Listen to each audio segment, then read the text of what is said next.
El mosquito que transmite el dengue es parecido al mosquito común, pero con rayas blancas en el dorso y en las patas.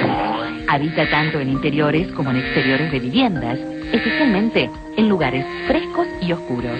Eliminemos de nuestras casas recipientes que contengan agua limpia estancada, porque los huevos permanecen a la espera de convertirse en mosquito hasta 1 año. Los charcos y zanjas normalmente no son criaderos. Al mosquito, ni una gota de agua. Entre todos, podemos prevenir el dengue. Municipalidad de Rosario.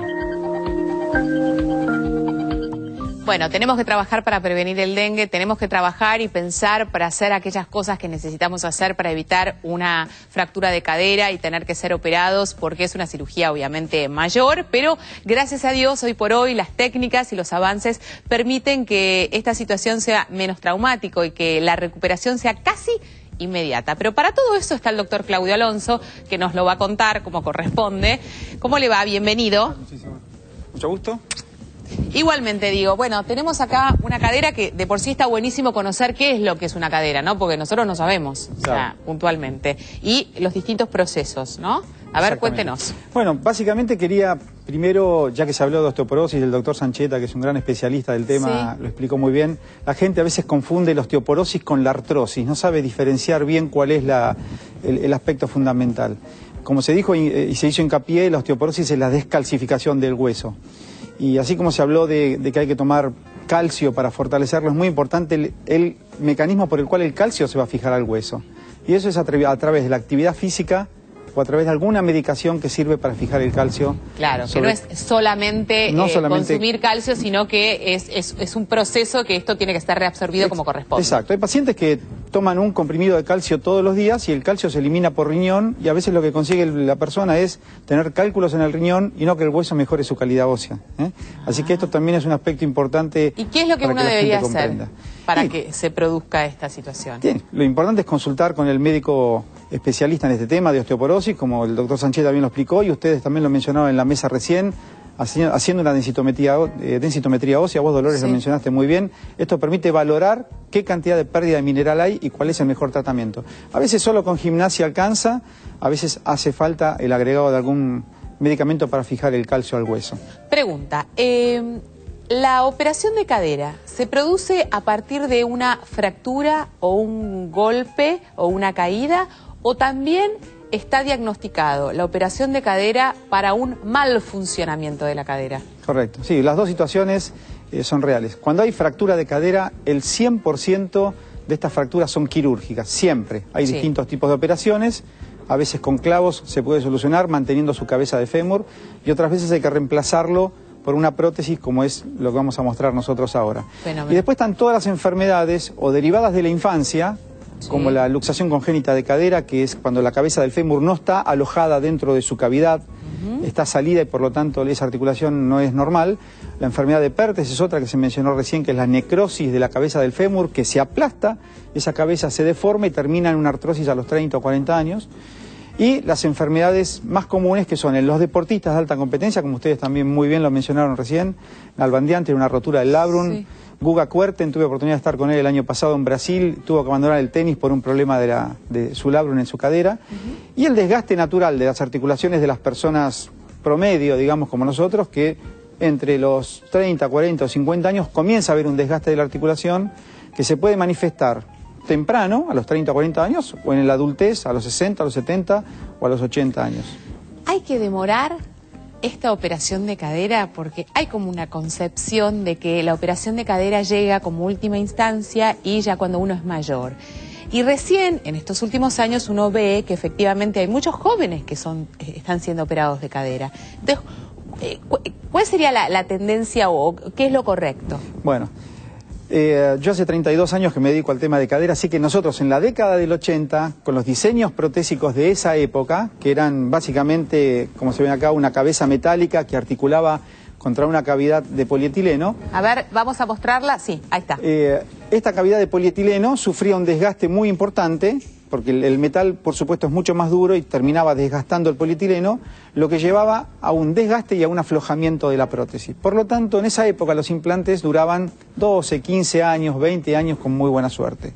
Entonces, en esa época nosotros le decíamos a los pacientes, traten de llegar a los 65, 70 para operarse, aguanten todo lo que puedan. Aguanten todo lo que puedan, perfecto. Hoy la situación cambió porque el desarrollo tecnológico, sobre todo con la era espacial, hubo el advenimiento de las cerámicas, que son avances muy importantes dentro de la cirugía de la cadera, el titanio, el tantalio, que son metales muy nuevos, muy livianos, han permitido desarrollar prótesis que no tienen casi desgaste, o sea, prácticamente el desgaste es casi cero, ¿sí? Y no se aflojan. Por lo tanto, hoy estamos casi en condiciones de decir que una prótesis podría durar, no digamos en forma indefinida, pero que seguramente la sobrevida de esa prótesis podría 40, acompañar al paciente. 40 o 50 años por lo menos. Perfecto. La segunda situación que vemos, ¿cuál es? Sí, esto es un esquema para mostrar cómo es una cadera sana, que tiene un cartílago, como se ve acá, completo, totalmente liso, que es lo que permite que la articulación sea móvil e indolora. Perfecto. Después, con el tiempo, la cadera se va desgastando, naturalmente el cartílago se va desgastando, y como se ve acá, el cartílago se va erosionando, va produciéndose un desgaste que hace que aumente la fricción, y en cuanto el cartílago se gastó y empiezan a rozarse los dos huesos, comienza a haber dolor, que generalmente es en la ingle y se irradia hacia la rodilla. Muchos pacientes... Esto es interesante y reiterémoslo. La referencia que tiene el paciente acerca del dolor de cadera es ¿qué? Es el dolor en la ingle, sobre todo cuando está sentado y al pararse, al subir y bajar escaleras, y ese dolor se irradia generalmente hacia la rodilla. Te comento como anécdota, Dolores, en la época en que no existía la resonancia nuclear magnética de rodilla, que hoy sirve para ver los meniscos y los ligamentos, en la década del 70 al 80, muchos pacientes se operaban de la rodilla pensando que tenía una lesión meniscal y en realidad era un problema de cadera que daba dolor en la rodilla. Y uno operaba al paciente y veía que los meniscos estaban sanos, que el cartílago estaba bien, cerrábamos y no había cómo diferenciar, cómo diagnosticar en ese momento si era una lesión del menisco o una lesión de la cadera, ¿no? Fenómeno. Entonces hoy obviamente hay métodos diagnósticos muy precisos y hoy no hay posibilidad de equivocarse y de operar una articulación sana, ¿no es cierto? Bueno, y efectivamente han habido avances enormes que están, los tenemos aquí en la mesa, Sí. de nuevas prótesis, ¿no?, que se colocan. Bueno, hoy lo que se ha cambiado es el tipo de articulación. La articulación es la parte de la cadera donde se produce el movimiento, aquí. Esa es donde se produce el movimiento. Son articulaciones que no tienen desgaste. Ese desgaste es lo que produce el aflojamiento. Entonces, la tendencia de la ciencia fue a buscar articulaciones que no tuvieran desgaste. Y hay dos tipos de articulaciones, de metal contra metal o de cerámica contra cerámica, como es esta situación. ¿Y cuál es la mejor? La cerámica, ustedes habrán escuchado o habrán leído que hubo un inconveniente con una prótesis americana de metal contra metal. Se operaron 93.000 pacientes en Estados Unidos y en Europa, y la compañía lo ha retirado del mercado y han indemnizado a esos 93.000 pacientes a causa de un error en el diseño y en el concepto. Así que... No sabíamos eso. Bueno. Es un tema muy importante que estuvo en internet circulando, y hoy sí se sabe que la mejor articulación, la más segura, a pesar de que todas las articulaciones protésicas pueden tener eventualmente algún problema, la mejor es la de cerámica contra cerámica. Perfecto. Esto es la prótesis que se utiliza normalmente. Y el vástago femoral, este es un tamaño real de vástago, es de titanio, son sumamente livianos. ¿Eso cuando se opera la cadera también se coloca eso? Claro, esto va colocado dentro del fémur, aquí en esta posición. Esto se articula, se le pone la cabeza... Mi suegro se tiene que operar de la cadera y ojalá que nos esté mirando, pero no sé, después de ver eso, no sé si me voy a estar haciendo algo positivo o contraproducente, porque estamos 6 meses luchando para que se opere la cadera y no lo logramos. Bueno, hay que convencerlo, ¿no? Hay que convencerlo, no, es terrible, es terrible. Y esto articula ahí, entonces permite que sea una articulación con un muy buen rango de movilidad, como vos ves, tiene muy buen rango de movilidad. No tiene fricción, es muy baja, la lubricación de la cadera por el líquido sinovial ayuda a que esto sea un movimiento realmente muy fluido, y que al no haber desgastes, teóricamente no tendría por qué gastarse y por qué aflojarse. Doctor, uno que no pertenece al mundo de la ciencia, permiso, esto adentro del cuerpo, ¿cómo es? ¿Cómo esto el cuerpo lo reabsorbe? ¿Cómo se produce la adaptación de este elemento extraño en el cuerpo? Claro, acá esto es un esquema de un hueso en miniatura, mucho más pequeño, obviamente, que la prótesis va colocada dentro del canal femoral.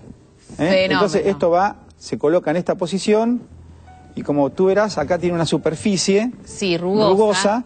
En esta superficie el organismo genera hueso y la fija. Ah, perfecto. Entonces, antes colocábamos prótesis con cemento. Pero el cemento tenía complicaciones, se podía romper, se podía aflojar. Hoy se utilizan prótesis que tienen esta superficie que se llama plasma spray, ¿sí?, o superficie porosa, que hace que el hueso crezca y la fije con su propio hueso. Por lo tanto, ya queda incorporada al organismo y ya no se pueden aflojar.